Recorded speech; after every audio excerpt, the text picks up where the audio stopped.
Once upon a time, in a little village nestled at the edge of an expansive rainforest, there was a man named Reginald Thistlewaite, who was more nocturnal than a librarian's cat.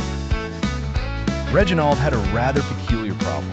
His fondness for late-night chocolate biscuits had transformed him into the talk of the town. You see, Reginald fancied himself as a superhero called the Vampire Batman. Please, do not confuse him with the dark-clad Cape Crusader, Batman. This fellow was a different kettle of wings altogether. Reginald would don a threadbare vampire cape, meticulously sewn by his dear Nana, with goggles that bore an uncanny resemblance to magnifying glasses. He'd soar, or rather flail, across the rooftops, squawking in a manner unbefitting of a hero and more akin to a cat stuck in a washing machine. His arch-nemesis? Mrs. Picklesworth, the cantankerous town council chairwoman who detested Reginald's twilight escapades. Reginald lived with his pet and trusty sidekick, Count Diddles, a hamster with a surprisingly sophisticated palate, preferring only the finest cheese morsels.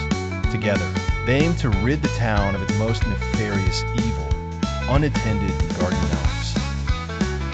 Legend had it that these gnomes would come to life and wreak havoc on villagers' tulip beds if left unchecked.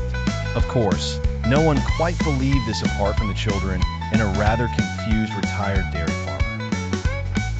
One fine night, as Reginald was on his biscuit-fueled patrol, a manner of commotion took hold of Mrs. Picklesworth's pristine garden, known for its organized display of gnomes and hostas. Reginald and Count Diddles sprang into action.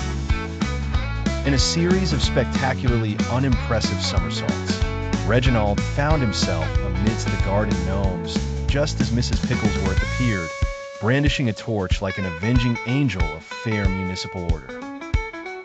With a lot of flapping and surprisingly strategic deployment of hamster wheels, courtesy of Diddles, Reginald managed to rescue all the gnomes, although much to Mrs. Picklesworth's chagrin. The morning light revealed a garden in disarray. Gnomes perched hilariously in her apple tree. Mrs. Picklesworth was vexed, but the children hailed Reginald as a hero, dubbing him the Great Gnome Relocator. And so, Reginald's misadventures continued, with chocolate biscuits and tactical gnome relocations forevermore.